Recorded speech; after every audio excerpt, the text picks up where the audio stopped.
Back with another video. So today we're going to be talking about lying and how it affects the socio-physiological network. So I said a couple of times that because everyone's being dishonest, that they're all starting to kind of decay and break into chaos and madness because they're miscommunicating so much that it's causing errors of understanding between everybody. And so their attempt to exploit and get around this was to just be honest about everything, but not be honest about it to the level that it actually matters.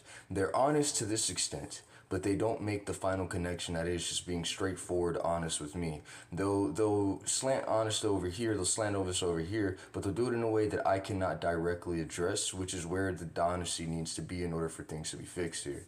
Now, they're embarrassed and they're angry, so they're probably gonna physically threaten to. No, they're dead. All right, so pretty much here's what honesty is. Honesty is that real and accurate currency of knowledge reaching the point at which life and what's happening is understood. When you stop being honest, there is a failure of reaching that accurate communication with that point of understanding. And so you can imagine that in a system, a social system in which everyone is being completely honest about non-private information, and the difference between secretive and non-private information is that secrecy is when actions are knowingly performed and kept from a person whose social relationships are immediately affected if notified. And privacy is when there is no established commitment or relationship and when there are no established commitments or relationships being violated by what is happening and the participants would like to keep it to themselves. Now, in a system in which all non-private information is being told, there's high accuracy of understanding. In a brain setting, the more that the neurons in a brain communicate with themselves, the better the brain can keep track of its own activity and therefore function correctly. And so, at this point, with privacy respected, all information that keeps everyone sociologically and physiologically aligned creates a healthy and established share of physical reality.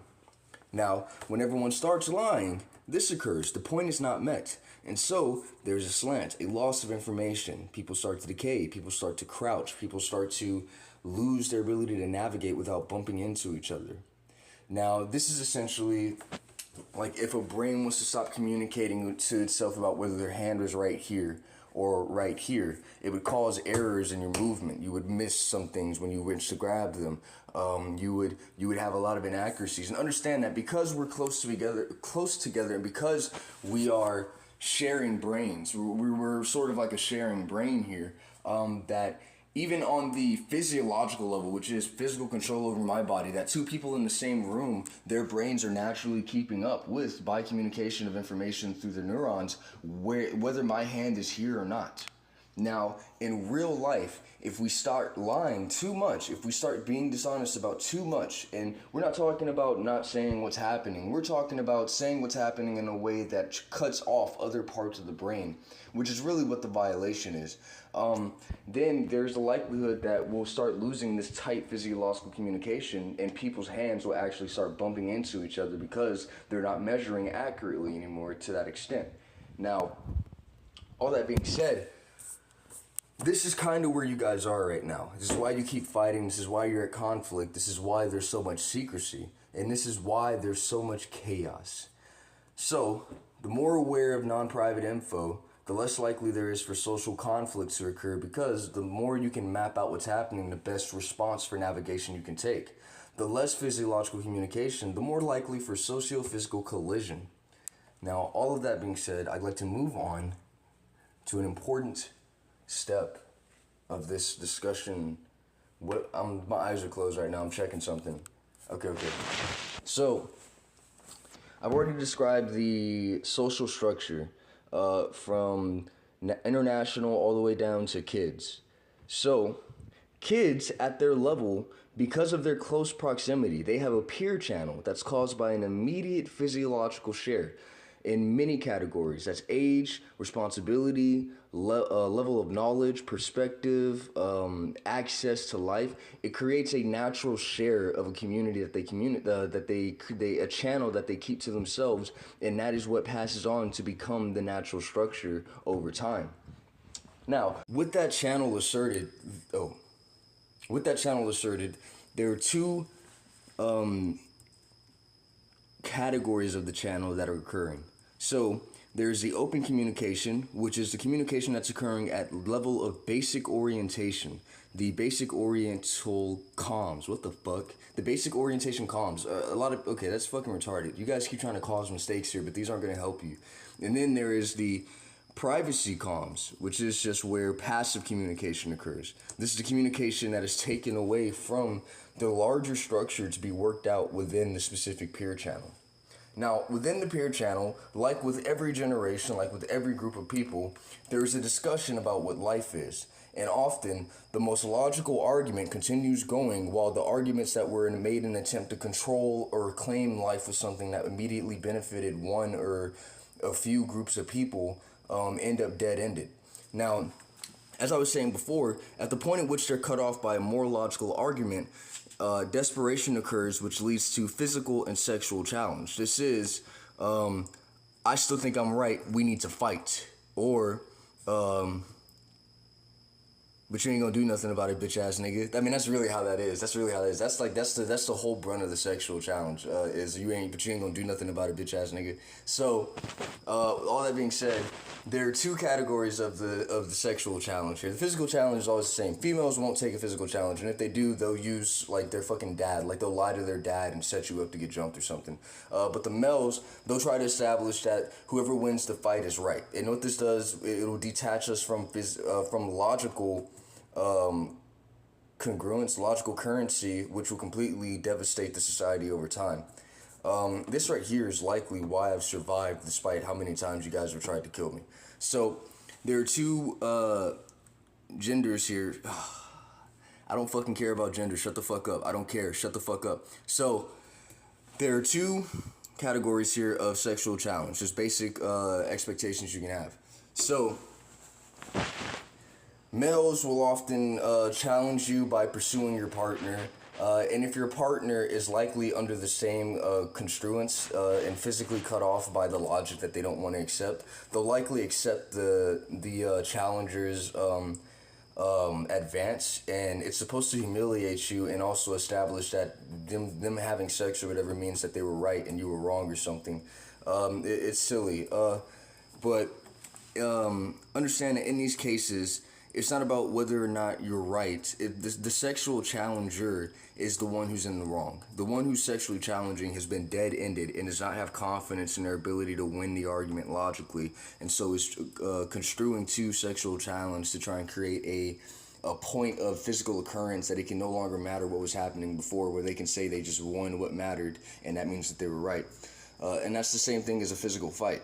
Now with females, it's a little different. With females, the sexual challenge is this. The whole point of the sexual challenge is to try and make you look sexually illogical, like a bitch-ass nigga. And oftentimes, and this is happening in the passive comms, we're being told that we need to take it, which I just see it as fucking rape. Like, they're saying, you're not going to do anything about it, though. Either she wants to fuck because she's turned on, or she's at a dead end and needs to come up with an image strategy to make you look like you're not a man. And so she says that you need to take her, and at that point she's still willing to put up a fight and cause a bunch of social duress that would disturb the basic orientation and cause a lot of problems that would make you look like a predator at that point, which is why you don't ever accept them. Once they're there, they're desperate. That's another thing you need to accept. So at the point in which you have not stated any sexual or physical challenge, it likely means that you were still logically structured enough that you were right. Or you're one of those fucking lame ones that fucking purposely piss people off so that you can take advantage of the image of being what's happening. But here's the main two things that I need to discuss about this. A, the male sexual challengers pursue your girl. This is really where the idea of like, oh, he took your girl, all that low talk shit right there. Low talk. All that stuff right there. And then this is the Yeah, but he wasn't really about it though. And this is just designed to make you look like you're not physically confident enough to assert any of the logic that you believe in, even if it's correct. Which is like a point that they try to make sometimes, is that because you're not willing to physically assert yourself despite the consequences, that it means that they're actually about what they believe, and it means that they're right. But really, they're just physically and sexually desperate here because they've lost track of logical track here of logical currency, and need to make a physiological move in order to create an instance to quote off of, to say that it doesn't matter what was happening before, that they either won or they lost. But they won't do it if they'll lose. They'll only go if they win. So like, let's say in this instant, right, like you're sexually challenged by a girl, and this is happening in the passive comms, which, right, even here I'm exposed to an opportunity for them to try to put this information in the basic orientation, which even then I'm communicating it well enough where I think I have this regardless, where they'll set up like a meeting or some sort of opportunity, and they won't openly and directly state what's happening. They'll just say you need to take it and then deal with the consequences. They call it heat checking. It's not heat checking. It's a rape trap. It's a trap to make you look like a rapist so that they can call you a rapist and cut you off. That's all it is. Don't fall for those. Okay? That's all I'm gonna tell you. Just never fall for those. All right? And yeah, so that's it. No, I gotta deal with the idea that some guys have done it and succeeded. In the cases where some guys have done it and succeeded, it's always about embarrassment. We're pretty much, because we all know what's going on in the passive comms, the girls allowing themselves to get close once they've challenged, or let's say the guy challenges the girl.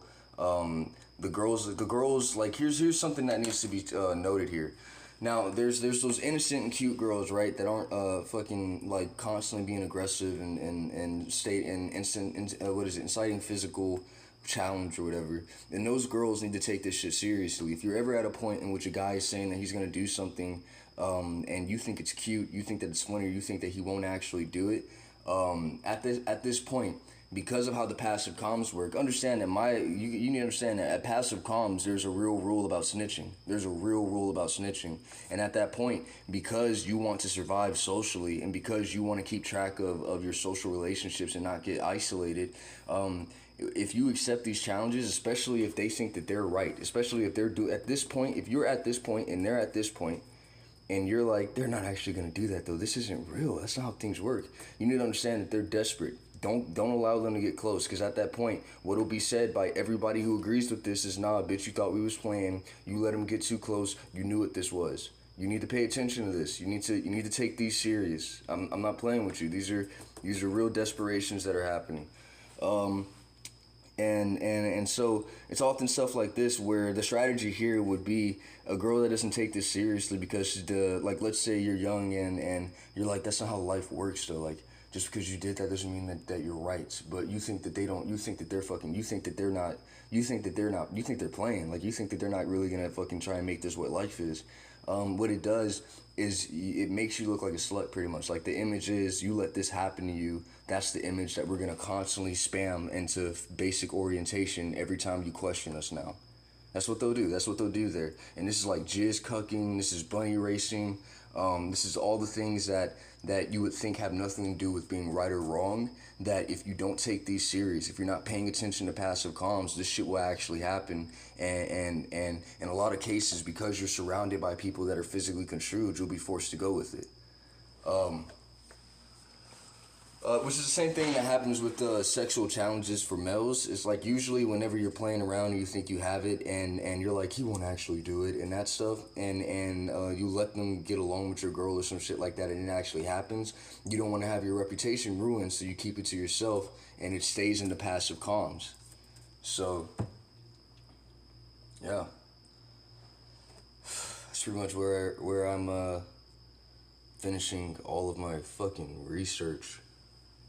Yeah, that's what this shit is. Yeah, and I agree with everyone. We are getting too old for this.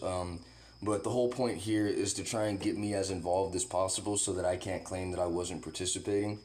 But I pieced it all together, so I have a pretty good track of what's going on here. And they just wanted to make sure that I couldn't have this on them. So they were like being really aggressive towards me. You know, he's a bitch. He's not actually doing anything about it though. Even if he's right, that shit don't. You have to actually do something.